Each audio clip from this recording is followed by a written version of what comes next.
Good morning, students. Today we will study the chapter Fiber to Fabric. Paheli and Bhujo won the first prize in a science quiz competition held at their school.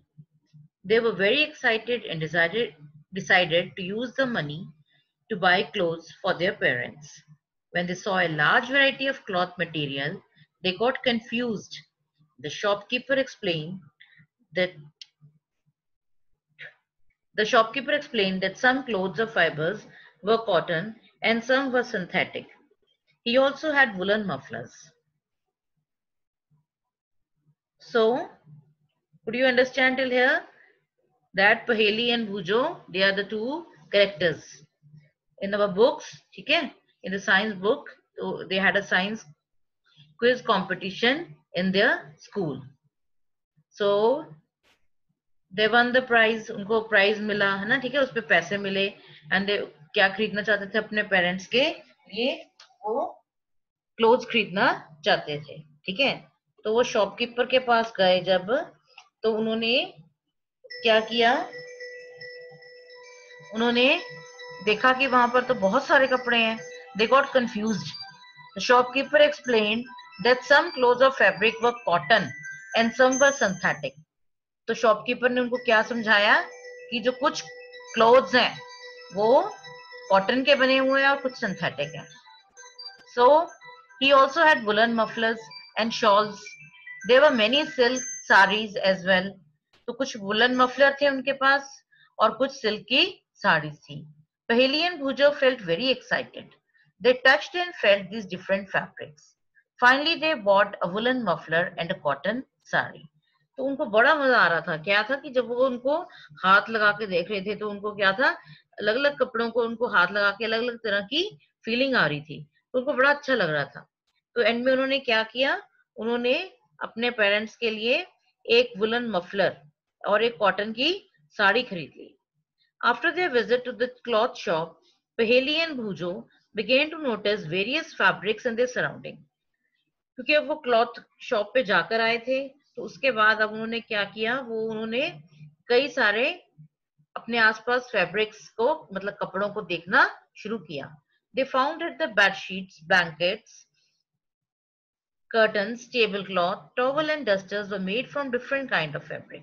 तो उन्होंने ये सब चीजों को हाथ लगा के देखा, ठीक है, बेडशीट्स को, ब्लैंकेट्स है ना, कंबल जिनको कहते हैं, कर्टन्स को, टेबल क्लॉथ को, टॉवल्स को एंड डस्टर को, सब उन्होंने देखा कि अलग अलग चीजों से, अलग अलग तरह के कपड़ों से वो बने हुए हैं।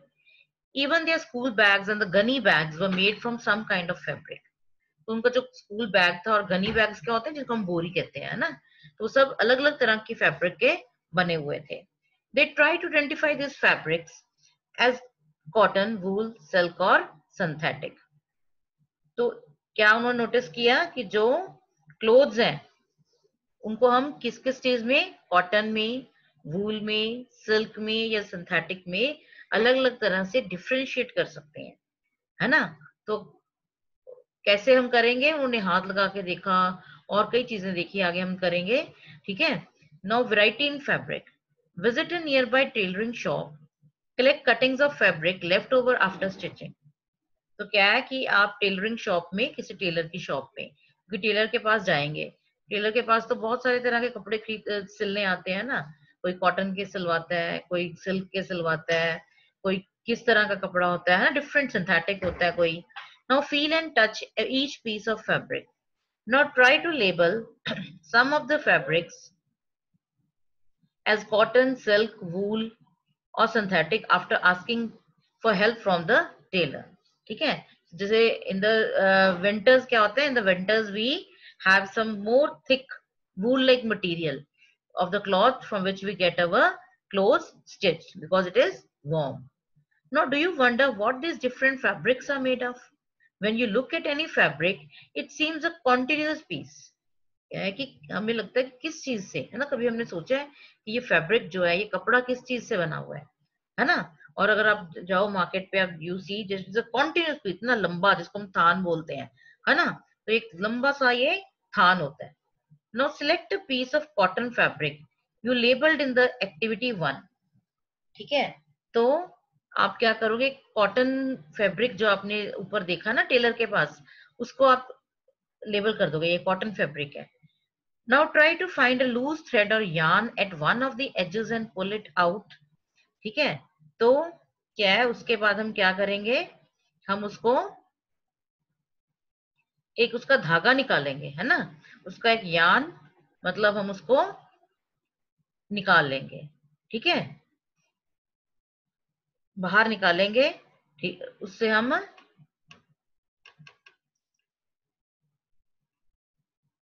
we will take out a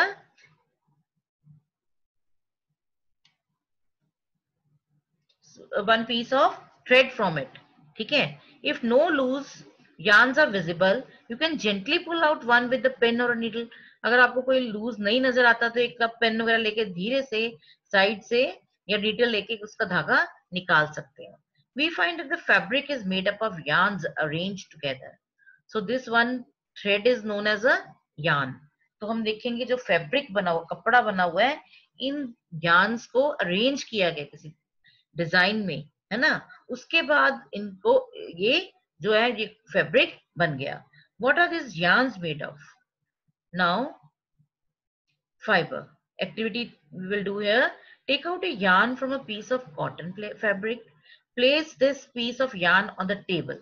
और उसको हमने टेबल पे रख लिया। हम पहले कॉटन के फैब्रिक से एक yarn निकालेंगे, उसको टेबल पे रख लेंगे। Now press one end of the yarn with your thumb. ठीक है, एक अंगूठे से उसको प्रेस करेंगे। Scratch the other end of the yarn along its length with your nail as shown. ठीक है, और उसके बाद दूसरे एंड को हम उसको खुरचेंगे। स्क्रैच मैंने खुरचना, है ना, उसके दूसरे एंड को हम उससे खुरचेंगे। Do you find that the end the yarn splits into thin strands? अब आप देखेंगे ये जो yarn था, ये जो हमारे पास एक पीस था, धागा था, ये और भी बहुत सारे धागों में, बारीक बारीक धागों में स्प्लिट हो गया, मतलब टूट गया आगे से, है ना। तो this you can do at your home also. You can take, है ना, आपके मम्मी के पास बहुत सारे थ्रेड्स होंगे, you take out one thread from, है ना, जिसको हम रील बोलते हैं, है ना, उसमें से निकाल के आप उसमें से इस एक्टिविटी को करके देख सकते हैं। उसको आगे से करेंगे, अगर थोड़ा सा स्क्रैच करेंगे, you will see that it will split into thin strands.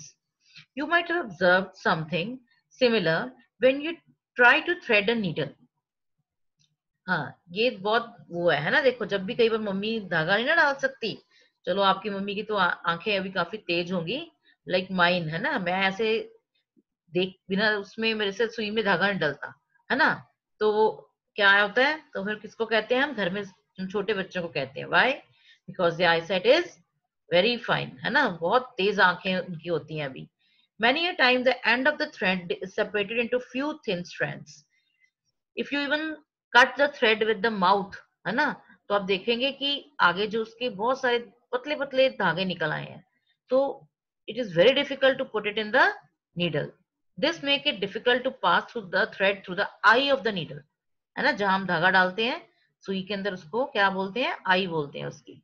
ठीक है, the thin strands of the thread that we see are made up of still another thinner strands called the fibers.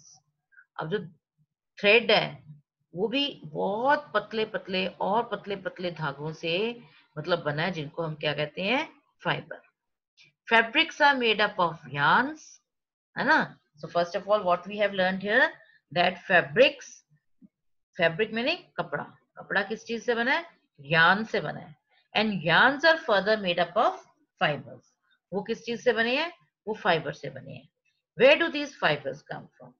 Now we will study that कि from where do we get these fibers. The fibers of some fabrics such as cotton, jute, silk and wool are obtained from plants and animals. कौन कौन से, cotton, jute, silk and wool are obtained from the plants and animals. Now cotton and jute, you know that we obtain it from the plants, and silk and wool we obtain it from the animals. Now all these, like, because these are natural, these are called the natural fibers.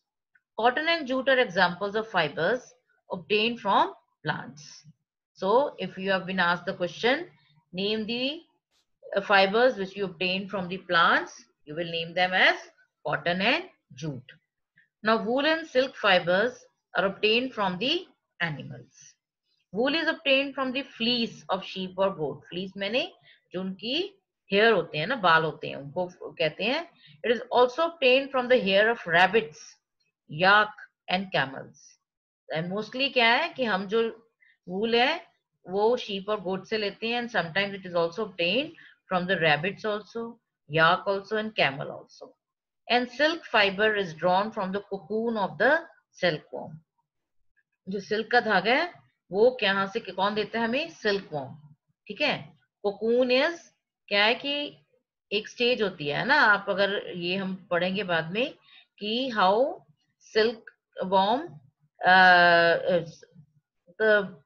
How it weaves the silk worm weaves the silk into it. ठीक है. एक cocoon एक structure होता है जिसके अंदर अंदर वो सारा सिल्क को वोन कर लेता है ना, बुनता है. For thousands of year natural fibers were the only ones available for making fabric. अब बहुत सालों तक तो क्या था, हजारों सालों तक ये नेचुरल फाइबर ही था जिससे हम कपड़ा बना सकते थे. Now in the last 100 years or so, fibers are also made from the chemical substances which are not obtained from plants or animal sources. Now after that, now it was these synthetic fibers were discovered. Now Bhuju has seen in the museums items like one shown here. These were worn by warriors. He wants to know if these are made up of some kind of fiber. तो ये इसमें क्या दिखाया हुआ है कि एक लोहे का जो चीज है ना. तो आजकल जैसे कई बच्चे आप देख रहे होंगे टीवी पे दोबारा से पुराने रामायण और महाभारत आ रही है ना, तो उनमें दिखाते हैं कि वो सोल्जर्स ने क्या है कि लोहे के कुछ कपड़े टाइप पहने होते हैं. तो ये किसी फाइबर से नहीं बने हुए हैं ना. These are made up of the iron only. तो क्या है कि हम पढ़ रहे थे कि अब कुछ साल पहले केमिकल सब्सटेंसेस से भी क्या है कपड़ा बनने लग गया. ठीक है. So these are obtained not from the plants and animal sources, only from the chemicals. These are called the synthetic fibers. Now some examples of synthetic fibers are polymers, nylon and acrylic. Now what is the difference between both? So these we will study in the higher classes, but let me tell you a few. जैसे cotton. Cotton क्या है? Cotton अगर when you go and buy cotton, so it is it is very costly, but the synthetic fibers are cheap, मैंने सस्ते हैं. Cotton के जो कपड़े मिलते हैं मार्केट में वो क्या है महंगे होते हैं, और जो सिंथेटिक होते हैं वो सस्ते होते हैं. और secondly but otherwise for our body cotton is very very good. Cotton is very good. If we wear cotton clothes, they are very good for our body because they absorb the sweat. जो पसीना निकलता है body में से उसको absorb कर लेते हैं. That is why during summers we wear the cotton clothes. But जो synthetic fibers होते हैं they do not absorb the sweat. ठीक है. Mostly so we can wear them in the winters only. Now some plant fibers. Now we will study about the cotton. Have you ever made wicks for oil lamps? अब Vicks पता है क्या होती हैं आपको? Vicks होती हैं बत्तियां, ऑयल लैंप है ना. अभी आजकल तो घरों में ऑयल लैंप होते ही नहीं है. आजकल तो ऑयल लैंप नहीं होते हैं है ना मोस्टली. पहले तो लालटेन वगैरह जैसे जलाते थे उसमें भी वो डालते थे है ना उसके अंदर. अब मम्मी घर में जैसे कि रोज एक जोत जलाती है जिसको है ना प्रे करते हैं जो लोग हिंदूज होते हैं मोस्टली वो प्रे करते हैं, तो उसके अंदर हम क्या है बत्तियां डालते हैं है ना. ये जैसे आप दिवाली के ऊपर दियों के अंदर बत्तियां डालते हैं उसको विक बोलते हैं. ठीक है. What do you use for making this wicks? तो इसको बनाने के लिए हम क्या यूज करते हैं? Of course we use the cotton. This cotton wool is also use for filling mattresses. हाँ, मैट्रेसेस क्या है? गद्दे हैं है ना. तो गद्दों के अंदर आजकल तो मार्केट से हम दूसरे गद्दे लाने लग गए हैं ना. मोस्टली जो घरों में पहले हमारे गद्दे होते थे उनके अंदर क्या था? कॉटन आपको पता था भरी जाती है. क्विल्ट्स रजाइयां और ये हमारे पिल्लोज है ना जो तकिए होते हैं सरहाने जिसको आप बोलते हो, ये सब चीजों के अंदर रुई भरी जाती है, कॉटन भरी जाती है. Take some cotton wool, pull it apart and look at its edges. What do you observe? The small thin strands that you see are made up of cotton fibers. तो आप एक कॉटन का कुछ लेकर उसको आप धागा लेकर उसको अगर आप ऐसे मतलब खींच के देखोगे, उसके एजेस में देखोगे, किनारों पे मतलब, तो आपको पतले पतले स्ट्रैंड धागे के ही कॉटन के नजर आएंगे. Now where does this cotton wool come from? It is grown in the field. अब ये कॉटन रुई हमें मिलती कहाँ से है? तो रुई को हम कहाँ, हम खेतों में कॉटन प्लांट लगाते हैं और वहां से हमें ये मिलती है. Cotton plants are usually grown at places having black soil and warm climate. अब ये भी हम आगे पढ़ेंगे कुछ चीजें, लेकिन मैं आपको बता दूं कि जो सॉइल है ना, where do we grow the crops? We grow the crops in the soil. But there are different kinds of soil. है ना, हाँ, you have studied in your fifth class also that we have different kinds of soil, है ना, clayey soil, sandy soil, loamy soil, है ना. Same way there are different more types of soils like black soil, red soil, है ना. So different types of soils are there. So if you want to grow the cotton, in which type of soil we will grow? We will grow it in the black soil. And warm climate, मतलब उस जगह जहां पर हम cotton को grow कर रहे हैं वहां पर कैसा क्लाइमेट हो? गर्म क्लाइमेट हो, है ना, गर्मी हो वहां पर थोड़ी. और सॉइल कैसी हो? ब्लैक, जिसमें इसके अंदर ये कॉटन जो है प्लांट बहुत अच्छे से ग्रो करेगा. Now can you name some states of our country where cotton is grown? So one तो you can name very easily in Punjab, है ना. पंजाब में तो आपको पता ही है कि, है ना, जिस कॉटन को ग्रो करते हैं. तो the fruits of the cotton plant, cotton balls, are about the size of the lemon. तो आप लोगों ने बहुत, जैसे कि आप कपा बोलते हैं ना, ये जाते हो आप खेतों में तो कई बार ये दिखाते हैं ना कैसे ये कि जो कॉटन प्लांट के ये फ्रूट्स होते हैं उनको कॉटन बॉल्स बोलते हैं ना, और उनका साइज कितना होता है? नींबू के साइज के होते हैं ये. After maturing the balls burst open and the seeds covered with the cotton fibre can be seen. ये भी मेच्योर हो जाते हैं, पक जाते हैं, तो ये बॉल्स खुल जाती हैं और इनके अंदर से कॉटन निकल आती है. ठीक है, तो कॉटन हमें नजर आनी शुरू हो जाती है. तो ये आपने बहुत बार देखे होंगे ना, कई घरों में छटियां बोलते हैं ना, जो इसकी कॉटन प्लांट की जो आती हैं, जिनको लोग जलाते भी हैं, है ना, उनमें से क्या है, वो कॉटन निकाल लेते हैं. तो जो उन प्लांट है वो जो उसके स्टेम में है, तो क्या है, वो जलाने के काम आ जाती है. मोस्टली घरों में ये लोग इनको जलाते हैं. तो आजकल तो ये चीजें बहुत कम हो गई हैं, ना. Now days people use other sources for even warming the water. पानी गर्म करना है, कुछ और करना है, so they use different things. But earlier people use this, जिनको ये हम कहते हैं छटियां वगैरह, ये चीजें बहुत सारे काम करने के लिए करने में लाते थे इनको. सो और कई बार आपने कह रहा कि have you ever seen a cotton field that is ready for picking? है ना, जब ये पूरी तैयार हो जाती है ना, एक तो ये सुंदर बहुत लगती है. It looks like a field covered with snow. ऐसे लगता है कि हर जगह पर क्या है, स्नो बिछी हुई है. ठीक है, कि किस कलर की? व्हाइट कलर की है, और हर जगह इतना बड़ा खेत होता है. So you will all over see that there are these cotton balls all white, है ना, everywhere. So from these balls, cotton is usually picked by hand. तो क्या है, मोस्टली इनको निकालने का क्या तरीका है? With the help of a hand. Fibres are then separated from the seeds by combing.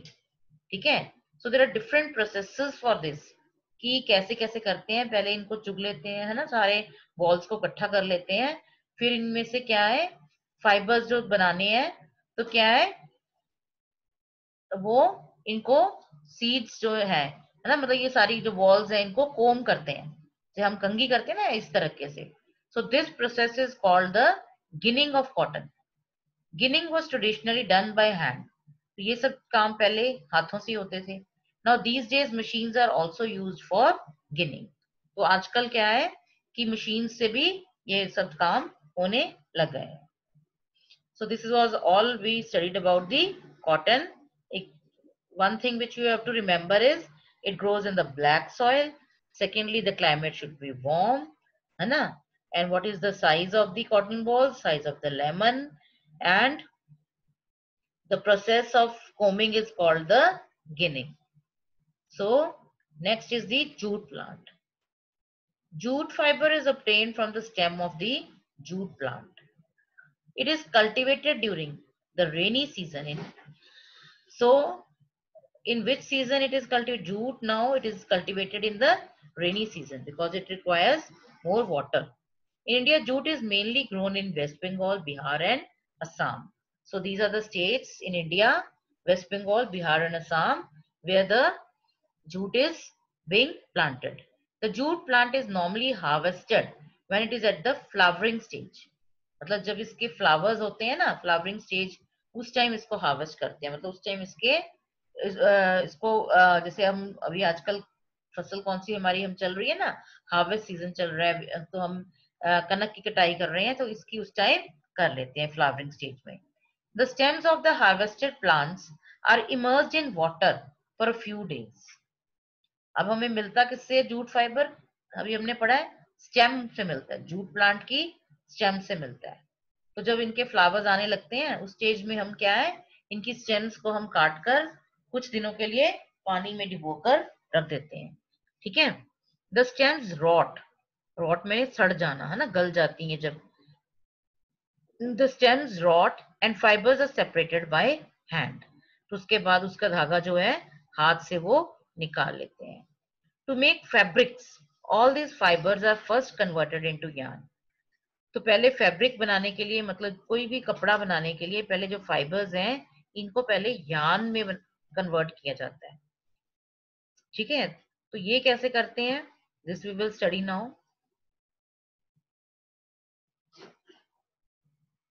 So spinning cotton yarn.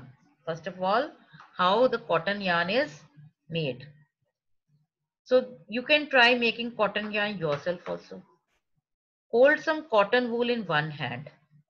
ठीक है. रुई मतलब जैसे है ना, आप ले सकते हैं. Pinch some cotton between the thumb and the forefinger of the other hand. ठीक है. तो क्या है कि एक थोड़ी सी कॉटन को हम खींच लेंगे दूसरे हाथ से, है ना, थंब से और फोर फिंगर से. Now gently start pulling. Now gently start pulling out the cotton while continuously twisting the fiber. Are you able to make the yarn? तो ये आप करके देख सकते हैं कि मोटा मोटा निकलेगा, लेकिन आपसे, है ना, कि अगर आप एक तरफ से ऐसे थोड़ा उसको मरोड़ मरोड़ के ऐसे खींचोगे तो आप एक धागा निकाल पाओगे उसमें से. So this process of making yarn from fibers is called the spinning.